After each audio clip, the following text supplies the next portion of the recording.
lonelier the longer you're in love than if you were alone. Memories turn into daydreams, become a taboo. I don't want to be afraid. The deeper that I go, you take my breath away.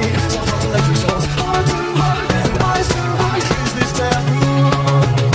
Baby, we built this house on memories. Take my picture now, take it till you see it. Bring your fantasy, become your legacy. Promise me a place in the house of memories. Think of you from time to time, more than I thought I would.